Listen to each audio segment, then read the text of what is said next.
అట్లాగే ఈయన మురళి ఉన్నారు sir. Murali Murali sir good evening sir. ఏంటి మురళి, మొత్తానికి జగన్మోహన్ రెడ్డి గారు అంటే పబ్లిక్ని లకలకలకలకలకలకలకలక అని చంద్రముఖి ఇదే తీసుకొచ్చారు. అంతకుముందు ఏమన్నా బై బై బాబు అని ఒకటి తీసుకొచ్చింది పాపం షర్మిల. సరే పాపం ఇప్పుడు ఆమె లేదు కాబట్టి మళ్ళీ ఈయన ఒకటి కొత్త తీసుకొచ్చాడు. సరే ఏంటి మొత్తానికి ఈరోజు అంటే భారీగా జన సమీకరణ చేసినట్లున్నారు. బట్ స్కూలు ఎగ్జామ్స్ కూడా పోస్ట్ పోన్ చేశారు, స్కూల్ బస్సుల్ని ఇచ్చేశారు. చాలా అంటే బాగా అంటే హై గ్యాదరింగ్, అంటే అధికారము నోటిఫికేషన్ ఇంకా రాలేదు కాబట్టి వారికి అనుకూలంగానే ఉండేది వ్యవస్థలో. సరే ఏంటి అసలు సభ హైలైట్స్ ఏంటి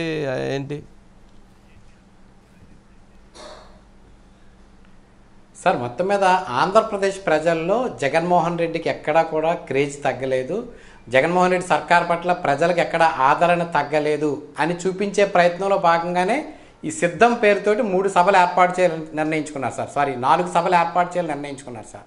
ఆల్రెడీ మనం భీమిలిలో సభ చూసాం సార్. ఈరోజు గోదావరి జిల్లాలో ఏలూరు దగ్గర దెందులూరు నియోజకవర్గంలో ఏర్పాటు చేసిన సభ సార్. ఈ సభకి ఉమ్మడి ఉభయ గోదావరి జిల్లాలకు సంబంధించినటువంటి 35 నియోజకవర్గాలతో పాటుగా ఉమ్మడి కృష్ణా జిల్లాకు సంబంధించినటువంటి 15 నియోజకవర్గాలు, మొత్తం 50 నియోజకవర్గాలకు సంబంధించినటువంటి ఎమ్మెల్యే అభ్యర్థులు కానీ లేకపోతే ఆ ప్రాంతంలో ఉన్నటువంటి కీలక నేతలు కానీ జన సమీకరణ చేశారు సార్. ఎందుకంటే ఆ సభన నభోతు నభవిష్యత్ అనే విధంగా చూపిస్తే కనుక ఇళ్ల కాడ టీవీలో చూసిన నభో జగన్మోహన్ రెడ్డికి జనం వస్తున్నారు, జగన్మోహన్ రెడ్డి ఇంకా ఆదరణ తగ్గలేదు, ప్రజాదరణ తగ్గలేదు అని ఒక ఫీడ్ క్రియేట్ చేసేందుకు ఈ సభలు ఏర్పాటు చేస్తున్నారు సార్. అయితే ఈ సభలో జగన్మోహన్ రెడ్డి గారు ప్రసంగాలతో పాటుగా చూస్తే ఒక్కొక్క సభకు ఒక్కొక్క డైమెన్షన్ తీసుకున్నారు సార్.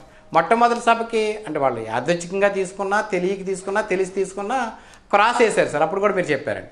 ఈరోజు మళ్ళీ సింబల్ తీసుకున్నారండి, ఫ్యాన్ సింబల్ తీసుకున్నారు. అంటే ఆ సింబల్ ద్వారా ఆ ఫ్యాన్ కూడా అక్కడ హైలైట్ చేసే విధంగా వాళ్ళు చేసే ప్రయత్నం సార్.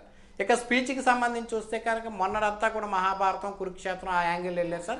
ఈరోజు అంతా కూడా సినీ పక్కీలో అంటే చంద్రముఖి అంటే జనాలు ఏదో ఒక పాయింట్లో బ్లాక్ చేయాలి. అంటే మీరు ఇందాక చెప్పారు బై బై బాబు అని ఎలా బ్లాక్ చేశారు, అలాగే ఇక్కడ కూడా జనాలు ఒక పాయింట్ తీసుకుని ఆ పాయింట్ బ్లాక్ చేయాలన్న ప్రయత్నంలో భాగంగానే ఇటువంటి స్పీచ్ అన్నీ కూడా ఆయన మాట్లాడుతున్నారండి. అయితే ఎన్నిటికన్నా కూడా ప్రజలైతే ఒక ఛాన్స్ ఇచ్చారు సార్. ఆ ఒక్క ఛాన్స్ ఆయన సద్వినియోగం చేసుకున్నారా, దుర్వినియోగం చేసుకున్నారా, లేకపోతే చెడగొట్టుకున్నారా మనం చెప్పలేం. కానీ సార్ ఇప్పుడు ఒక్కడనే మిగిలిపోయానని చెప్పడం వెనకాల కూడా ఆయన తీసుకున్నటువంటి నిర్ణయాలు అవ్వచ్చు, లేకపోతే అభ్యర్థులు మారుస్తున్నటువంటి అంశాలు అవ్వచ్చు, లేకపోతే అవతరులందరూ ఏకమైపోయారని చెప్తున్నటువంటి భావన ద్వారా ప్రజలను మరొకసారి ప్రజల దగ్గర సింపతి పొందే అవకాశానికి కూడా అయ్యి ఉండొచ్చండి. ఎందుకంటే ఒక్క ఛాన్స్ ఇచ్చినప్పుడు రెండోసారి ఛాన్స్ అడగక్కర్లేదండి. జగన్మోహన్ రెడ్డి పరిపాలన బాగుందంటే ఖచ్చితంగా ఆటోమేటిక్గా జనం వస్తారు.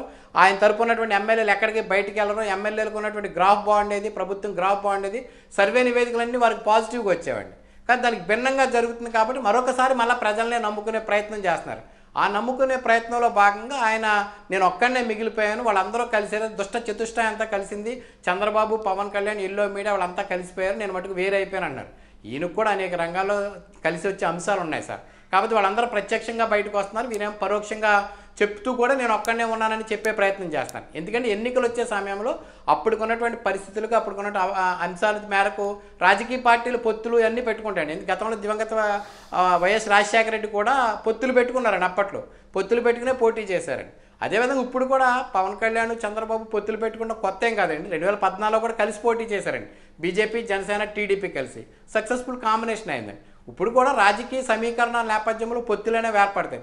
ఆ పొత్తుల్ని బూచిగా చూపించి వాళ్ళందరూ కలిసిపోతున్నారు, నన్ను ఒక్కడనే చేసేస్తున్నారు. పోనీ ఈయన కూడా కలవద్దని వాళ్ళు ఏమనరు. బట్ ఏంటంటే రాజకీయ పార్టీలు ఎన్నికలు వచ్చినప్పుడు సహజంగా ఇట్లాంటి ప్రక్రియ జరుగుతూ ఉంటుంది సార్.